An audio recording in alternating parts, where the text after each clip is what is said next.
여러분 안녕하세요. 이제 다시 온라인 주간으로 돌아왔습니다. 자, 마지막 온라인 주간일 것 같아요. 자, 첫 번째 시간에는 이제 지난주에 학교에서 대기대순환과 대기대순환에 의한 표층, 해류에 의한 흐름을 공부를 했어요. 그죠? 그래서 오늘은 표층 그리고 심층, 해양의 심층 순환에 대한 것을 공부를 해볼 거예요. 자, 결국에는 바람에 의해서 표면에 있는 물, 그래서 표층, 해류의 흐름이 시작된다라고 했었죠. 그러면 표면에서만 바다, 이 해양의 흐름이 있는 걸까요?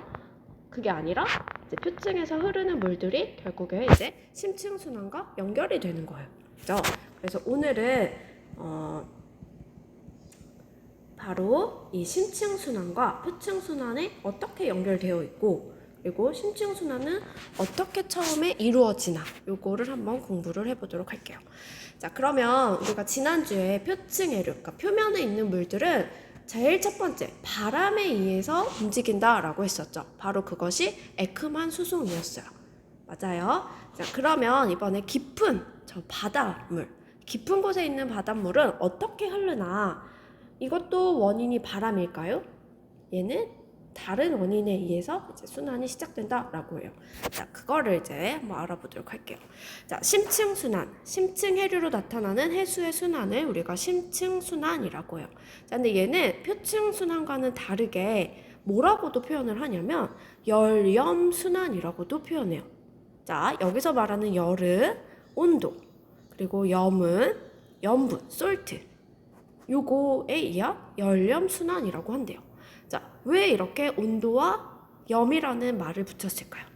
바로 이 심층 순환이 이 온도와 염분에 의해서 결정되기 때문이에요. 자, 여기 보세요. 자, 여기는 적도예요. 0도, 여기는 90도라고 해볼게요. 자, 우리 앞에서 다 배웠어요. 태양 복사 에너지, 들어오는 태양 복사 에너지에 의해서 적도에서는 많이 들어오기 때문에 뜨겁고, 고緯도에서는 방출되는 열이 더 많기 때문에 냉각된 상태예요. 그렇다는 소리는 얘는 온도가 낮아요. 온도가 낮으니까 어떻지? 계속 얼어붙어요. 그래서 빙하가 있는 위도죠. 자, 빙하는 얘들아 물만 오는 거야. 고체 성분은 남아있는 거야, 물에. 그러니까 물만 계속 얼다 보면은 남아있는 해양의 염분값은 어떻게 될까? 염분값은 높아지겠죠. 자, 우리 1학기 때 해수의 성질에서 밀도 삼총사 이거 기억날까? 밀도, 염분, 온도와의 관계는 연결되어 있다라고 해서 밀도는 어떻게 쓸 수 있다라고 했냐면 밀도는 T분의 S 값으로 표현한다라는 거 우리 다 배웠어요. 자, 그럼 얘들아 생각해 볼게요. 온도가 낮고 염분이 높아요. 그럼 결국에 이 밀도 값이 높겠죠. 밀도 값이 높은 거야. 그러면 90도 해역에 있는 해수는 무거운 거죠. 적도보다는. 그럼 어떻게 하냐면 얘 무거우니까 내려앉으려고 하는 거야. 그러면서 얘 때문에 결국에 심층 순환이 시작되는 거예요. 이해될까요? 그래서 우리 심층 순환의 다른 말을 바로 이 온도와 염이 결정한다라고 해서 열염 순환이라고 하고, 결국 합쳐서 또 뭐라 하냐면 밀도에 결정되는 거죠. 그래서 밀도류라고도 표현을 해요. 됐죠? 그래서 심층 순환은 온도와 염분 변화로 인해 나타나는 순환이다라고 생각을 해주면 되겠습니다. 어렵지 않아요. 자, 그래서 90도에서는 이제 가라앉은 물, 무거워진 물이 가라앉아서 깊은 심해로 들어가게 되고, 다시 이제 저위도로 오게 되면은 올라오게 되겠죠. 그러면서 다시 바람에 의해서 표층 순환이 이런 식으로 진행이 되는 거예요. 그러니까 결국 연결되어 있는 거죠. 그래서 이렇게 내려갔다 올라오는 이러한 과정들을 전 지구적으로 연결이 되어 있어요. 그래서 뒤에 나오겠지만 이렇게 내려가고 올라오고 하는 이런 흐름들이 전 지구적으로 펼쳐져 있다. 그래서 우리는 이거를 큰 컨베이어 벨트라고도 표현을 해요. 요거는 이따가 조금 뒤에 다시 얘기를 해볼게요. 자, 아무튼 지금 심층 순환이 시작되는 원리에 대해서 배웠어요. 자, 다시 한번 정리를 해보면 온도와 염분, 즉 얘네들을 합친 밀도에 의해 결정이 된다라고 했죠. 그럼 이 탐구 자료 한번 볼게요. 자, 수조에 똑같이 20도 물을 3분의 2 정도 채웠대요. 그런데 자, 1번 칸에는 얼음물, 여기 종이컵을 설치를 해놓고 여기 똑같이 20도 물, 여기도 20도 물이에요. 그런데 종이컵을 위에다 설치를 해놓고 1번에다가는 얼음물을 넣었어요. 얼음물을 넣었어요. 그럼 온도가 낮은 물이 온 거고 2번에는 뭘 넣냐면 소금을 탄 물을 넣은 거야. 그럼 염분값이 높겠죠. 그럼 얘네들은 어떻게 할까? 색소를 탔대. 그러니까 물의 이동을 보기가 편하겠죠. 그러니까 얼음을 탄 물은 온도가 낮으니까 당연히 밀도값이 높아지겠죠. 20도 물보다는. 그러니까 밑으로 가라앉는 것을 볼 수 있고 얘도 마찬가지로 소금물이기 때문에 염분값이 높아요. 즉 밀도가 높은 물이야. 그러니까 얘도 밑으로 가라앉는 흐름을 우리가 볼 수 있다라는 거죠. 그래서 결과가 얼음물과 소금물은 모두 수조의 물보다 밀도가 크므로 가라앉는다. 바로 이게 심층순환이 시작되는 원리다라는 거죠. 그래서 분석 포인트 정리를 해볼게요. 실제 해양에서도 수온이 낮고 염분이 높은 고밀도 해수가 가라앉아서 이제 심층순환이 시작된다라는 거예요. 될까요? 어렵지 않죠? 자, 그럼 이제 마지막 정리를 해볼게요. 극해역에서 좁은 면적에서 극이니까 어때요? 온도가 낮고 밀도가 크겠죠. 상대적으로 빨리 가라앉는다. 이러면서 심층순환이 시작된다라고 했어요. 그래서 가라앉은 해수는 고위도에서 가라앉은 해수는 당연히 저위도로 이동을 한다라는 거죠. 정리, 밀도는 어떤 경우에 상승할까? 지금 이미 다 공부한 거 얘들아. 요거 그냥 여기다 바로 써주면 되겠죠? 그래서 온도는 어때야 돼요? 하강해야 되고 염분값은 어떻게 해야 돼요? 상승해야겠죠? 이런 경우에 밀도가 상승을 하고 심층순환이 시작된다라는 거죠. 자, 그래서 심층순환의 특징 볼게요. 수온과 염분, 밀도를 조사해서 간접적으로 우리가 흐름을 알아낼 수 있어요. 자, 이 관계 하나의 표에다 정리했던 거 뭐였지, 얘들아? 그쵸? TS 다이아그램이 있었어요. 우리 1학기 때 배웠죠? 자, 이 값을 바로 이 TS 다이아그램에다가 찍어보면은 어디에 해당되는지 우리가 추적이 가능하다라는 거예요. 왜냐면 바로 물의 덩어리, 그걸 우리가 수계라고 하는데 얘가 탄생한 그 지역의 온도와 염분값을 가진 이 물 덩어리들은 잘 변하지 않는다는 특징이 있어요. 즉 수온과 염분이 거의 일정하게 유지되는 해수 덩어리이기 때문에 얘를 우리가 추적을 하다 보면 어디서 왔는지 이동 경로가 추정 가능하다라는 거죠. 그래서 우리는 이 수계 특성을 가지고 심층순환의 시발점을 알 수도 있어요. 자, 그러면 지금 말로만 했던 것을 실제로 우리가 이 그래프를 보고 한번 판단을 해볼게요. 자, 여기 보면 바로 얘가 TS 다이아그램이죠. 그래서 온도는 밑으로 갈수록 떨어지고 있고, 그리고 염분값은 오른쪽으로 갈수록 높아지고 있어요. 즉, 온도 낮아지고 염분 높아지는, 즉 오른쪽 아래로 갈수록 밀도값은 커지는 경향성을 보이는 그래프죠. 됐어요? 자, 나를 볼게요. 자, 나를 보면은 자, 수계의 특성은 변하지 않는다라고 해서 보존된다라고 했어요. 자, 대서양을 보면은 대서양에도 깊은 물의 밀도와 그 다음에 조금 수심이 얕은 물의 밀도는 다르겠죠. 그러니까 각각의 특성을 유지하면서 있을 수 있겠죠. 자, A 해수와 B 해수가 이렇게 나뉘어져 있었어요. 그런데 대서양에는 이제 지중해에서 들어오는 그 입구에 뭐가 있냐면 지브롤터 문턱이라는 그 언덕이 있어요. 깊은 바다에. 그래서 요거를 이제 지중해 해수가 얘를 넘게 되면 이제 대서양으로 유입이 되는 거야. 자, 지중해 바다는 얘들아 굉장히 염분값이 높다라고 하죠. 그죠? 그래서 이 지중해 해수 C가 지브롤터 문턱을 슉 넘어왔어. 근데 자, A의 밀도, B의 밀도, 그 다음에 C의 밀도가 각각 다를 거예요. 그래서 만약에 C의 밀도가 가장 높다라고 하면 가장 밑으로 오겠죠. 그리고 C의 밀도가 가장 낮다라고 하면 A 위로 갈 거야. 그치? 그래서 우리가 이 C의 밀도를 파악을 했기 때문에 이 TS 다이아그램에서 어디에 찍히는지를 일단은 위치 파악을 한 다음에 A, 그 다음에 B, C의 위치를 각각 우리가 지정을 할 수가 있어요. 한번 볼게요. 자, 대서양 해수 A를 찍어봤더니 여기에 있어. 그리고 B의 밀도를 봤더니 여기에 있는 거야. 나뉘어져 있죠. 수계 특성에 따라서 이렇게 다이아그램에다 찍은 거예요. 자, C를 봤더니 A, B, C 여기에 찍히게 돼요. 지중해 해수가. 그럼 봐봐 얘들아, 아까 A 그 다음에 B, C를 찍어봤더니 A와 B 사이에 찍히네. 그러면 결국에 이 수계의 밀도를 가지고 실제 바다에서도 A와 B 사이로 지브롤터 문턱을 넘고 가운데로 낑겨 가겠구나 라는 게 우리가 알 수 있다라는 거예요. 될까요? 그래서 우리는 수계의 T 온도와 염분값을 가지고 어떻게 이동을 하나를 이제 우리가 알 수 있다라는 거를 탐구 과제를 보면서 우리가 공부를 했어요. 자, 그럼 실제 대서양에서의 심층 순환은 어떻게 일어나냐를 한번 공부를 해보도록 할게요. 자, 왜 대서양을 가지고 공부를 하냐면 태평양 바다보다는 대서양의 밀도값이 훨씬 커요. 그래서 밀도가 크기 때문에 이 심층 순환의 흐름이 이제 조금 더 태평양보다는 뚜렷하다라는 특징이 있는 거죠. 그래서 우리는 태평양보다는 대서양의 바다를 가지고 심층 순환을 공부합니다. 자, 볼게요.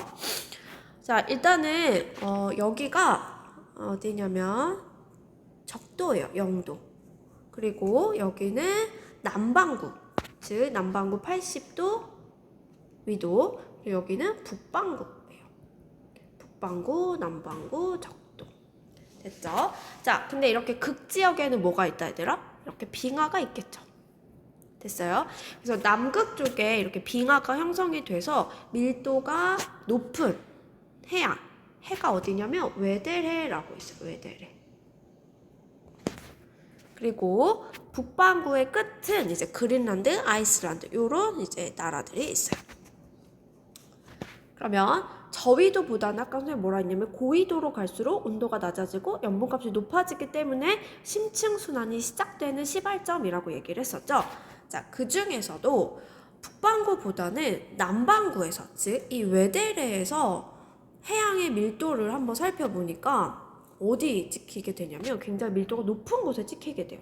그래서 이 남극 외대래에서 밀도값이 크기 때문에 심층 순환이 시작이 되는데 얘의 밀도가 굉장히 낮기 때문에 가장 밑바닥으로 들어가요. 그래서 외대래에서 가라앉은 물을 뭐라고 하냐면 남극 저층수라고 해요. 남극 저층수. 그래서 여기다가 써볼게요. 남극 저층수. 그래서 외대래, 겨울철 결빙으로 온도가 낮고 염분값이 높아지면서 굉장히 밀도가 큰 물을 형성을 하고 심층 순환이 시작되는 곳이다. 됐어요? 그래서 남극 저층수의 밀도를 측정을 해보니까 바로 이 지점에 찍히게 된다라는 거 TS 다이아그램에서도 우리가 확인을 할 수가 있죠. 자, 그 다음에 북반구에서도 그린란드, 이 아이슬란드 여기서도 우리가 심층 순환이 시작이 돼요. 근데 얘도 온도가 낮고 염분이 높고 그러니까 밀도가 높으니까 이제 심층 순환이 시작되는 건데 이 남극 외대래에서 시작되는 밀도보다는 조금은 작아요. 그래서 어떻게 내려오게 되냐면 남극 저층수 위로 이제 심층 순환이 이루어지는 걸 볼 수가 있어요. 그래서 북반구 고위도에서 가라앉은 물을 뭐라고 하냐면 북대서양 심층수라고 합니다. 그래서 2번을 쓸게요. 북대서양 심층수. 그래서 그린란드 부근에서 이제 형성되는 물을 우리가 북대서양 심층수라고 하고 얘의 밀도를 살펴보니까 남극 저층수보다는 작은 곳에 이제 찍히는 것을 볼 수가 있겠죠. 그러니까 당연히 남극 저층수보다는 위에 떠 있을 거예요. 됐어요? 자, 그 다음에 하나 더 이제 심층 순환이 시작되는 지점이 있는데 그게 남반구의 저위도 쪽이에요. 어디냐면 남반구 한 50도, 60도 부근? 아까는 80도, 90도였죠? 지금 조금 내려와서 위도가 조금 낮아진 50에서 60 부근에서도 이제 심층 순환이 더 시작이 되는데 바로 이 물을 뭐라고 하냐면 남극 중층수라고 해요. 그러니까 대서양에서 심층 순환이 시작되는 곳은 바로 세 군데. 그래서 심층 순환의 물도 세로 볼 수가 있어요. 그래서 보세요. 남반구 가장 고위도에서 내려앉은 물 뭐다? 남극 저층수. 그리고 북반구 고위도에서 가라앉은 물 북대서양 심층수.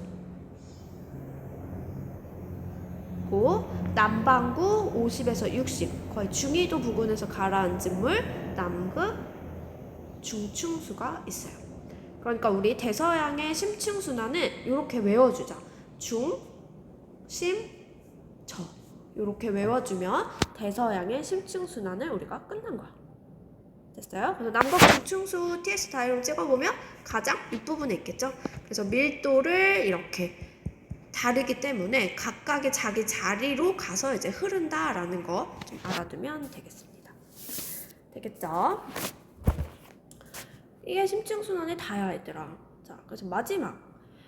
우리가 학교에서 배웠던 거는 바람에 의해서 누가 움직인다라고 했냐면 표층, 해류가 움직인다라고 했어. 그러면 얘가 이제 결국에 저위도에서 어디로 흘러가게 되냐면 고위도로 이제 해류가 흘러간다 라고 하면 고위도에 있는 물들이 밑으로 가라앉으면서 심층순환이 시작되겠죠. 즉 온도와 염분, 다른 말로 밀도가 이제 큰 영향을 미쳐서 심층순환이 시작된다라는 거 볼 수 있겠죠. 그래서 결국에 이 표층순환과 심층순환은 연결되어 있다라는 거 알 수 있어요. 그래서 4번 볼게요. 심층순환과 표층순환은 하나의 큰 벨트처럼 연결되어 있다라고 했어요. 그것을 우리가 컨베이어 벨트라고 표현을 해요. 그래서 전 지구를 순환하고 있고 이게 한 번 순환하려면 저위도 고위도 합쳐서 이렇게 하나의 순환이 되려면 한 1000년 정도 걸린다라고 해요. 오랜 시간이 필요한 거죠. 자, 그래서 다시 한번 보면 남반구 고위도 바로 이 부근이 외대래요, 얘들아. 그래서 여기서 뭐가 시작되지? 남극 저층수의 심층순환이 시작되는 것이고 그 다음에 고위도 북반구 고위도에서는 어디야 여기? 그린란드, 노르웨이 그쪽에서도 심층순환이 시작되죠. 그래서 지금 보게 되면 파란색이 심층순환이에요. 심층순환 갔다가 이 부분에서는 어떻게 바뀌는 거야? 심층수가 표층수로 바뀌고 있는 지점이고 여기서도 어떻지? 표층수가 이렇게 흘러갔다가 다시 내려가고 있는 거죠. 그래서 바로 이 노르웨이 해에서 표층수가 어디로 바뀌는 거다? 심층수로 전환되고 있는 지점이다 라는 거 볼 수 있어요. 이런 식으로 표층, 심층이 연결되어 있다라는 거를 이해하면 좋을 것 같아요. 됐어요? 자, 그러면 심층순환의 역할 보고 이제 마무리할게요. 자, 전 범위에서 일어나는 순환이죠. 그래서 거의 전 수심과 전 위도에 걸쳐서 일어나는 컨베이어 벨트 순환을 하고 있다. 그래서 연결되어 있다라는 소리고, 자, 2번, 3번, 4번이 결국에 이제 심층순환 역할이에요. 자, 열 에너지를 수송한다. 결국에 어떻게 되는 거지, 얘들아? 저위도에 남는 열을 고위도로 가고, 고위도가 이제 추우니까 다시 밑으로 순환이 되면서 저위도로 갔다가 이런 식으로 위도별 열 수지를 해소하는 역할을 이제 이 물이 하는 것이고 두 번째 물질을 공급해요. 자, 결국에 심층수가 이렇게 가라앉으면 온도가 낮기 때문에 용존 기체 양이 많겠죠. 그리고 우리 앞에서 배웠어요. 용존 기체가 많으면 영양염도 많아요. 그치? 그러면 여기에 있던 것들을 끌어다가 심층으로 공급하는 거잖아, 얘들아. 그치? 그래서 심층순환은 용존산소가 부족한 표층해수를 이제 심해로 운반을 하면서 산소도 공급하고 물질들도 공급하면서 생물들이 잘 살아갈 수 있게 한다라는 거. 그다음 마지막은 이제 기후변화. 그쵸? 얘들아, 결국에 잘 봐봐. 여기 90도 고위도. 자, 여기 있는 밀도가 크니까 가라앉지. 저위도로 가는 거지. 고위도에서 저위도로 심층순환 이렇게 연결되는 거. 얘가 가야지만 저위도에 있는 물들도 고위도로 이동을 할 수 있는 거지. 맞아요? 자, 얘가 1번, 2번이 되는 거지. 이해돼? 근데 만약에 얘가 못 갔어요? 1번 순환이 밀도가 높지 않아. 낮아져. 왜 그럴까? 온도는 높고 염분값은 낮아지면 밀도가 낮아지겠죠. 평소보다 이 밀도가 낮아지면 이 심층순환 내려가지 못하는 거야. 그러면 저위도에서 고위도로도 이동하지 못하겠죠. 결국에 따뜻한 물이 고위도로 오지 못하면 온도는 점차 어떻게 될까? 따뜻한 물이 오지 못하니까 온도는 점차 냉각되겠죠. 그치? 그럼 고위도는 계속 뭐 하는 거야? 계속 냉각된 상태가 되고 심층순환이 일어나지 못하니까 저위도는 열을 식힐 수가 없는 거야. 그럼 여기서는 어떻지? 온도가 계속 올라가는 거야. 이런 식으로 저위도는 계속 온도가 올라가고 고위도는 계속적으로 온도가 떨어지는 양극화 현상을 보이게 된다라는 거지. 그래서 이 기후변화를 일으킬 수 있다라는 게 바로 이 심층순환의 가장 큰 역할이에요. 될까요? 그래서 이 부분은 우리 등교를 했을 때 투모로우 영화를 보고 다시 한번 너희들이 글로 쓸 수 있으면 좋을 것 같아. 될까요? 그래서 심층순환, 물의 흐름이 잘 이동이 돼야지 올바른 기후를 가질 수 있는 거예요. 근데 지금 계속적으로 지구온난화가 지속되면 빙하가 녹겠죠. 빙하가 녹으면 염분값은 낮아질 거야. 그럼 밀도값은 낮아지겠지. 그럼 이 심층순환이 잘 일어나지 못하는 거예요. 그러니까 지구온난화가 될수록 이 순환 자체가 약해지고 그로 인해 저위도는 계속 가열되고 고위도는 계속 냉각되는 양극화 현상이 일어날 수 있다라는 거. 조금 이 파트에서 중요하게 다루고 있어요. 자, 그럼 마지막으로 이걸 정리하고 끝낼게요. 자, 표층순환의 유속과 심층순환의 유속을 비교해보면 얘는 바람에 의해서 움직이는 거지. 그러니까 결국 얘가 더 빠른 거죠. 자, 이동 방구를 생각해보면 표층순환은 북반구 열대순환, 북반구 아열대순환, 북반구 아한대순환, 남반구 열대순환, 남반구 아열대순환 이런 식으로 북반구와 남반구가 나뉘어져 있단 말이야. 그쵸? 그래서 북반구와 남반구가 나뉘어져 있지만 심층순환에서는 어때요? 북반구, 남반구가 연결되어 있다라는 거죠. 이해되죠? 그래서 오늘 이렇게 심층순환에 대한 공부를 해봤어요. 자, 뒤에 문제도 3문제가 있으니까 한 번씩 풀어보고 답은 학교에 와서 맞추는 걸로 할게요. 자, 모두 고생했어요. 2차 시에 만나요.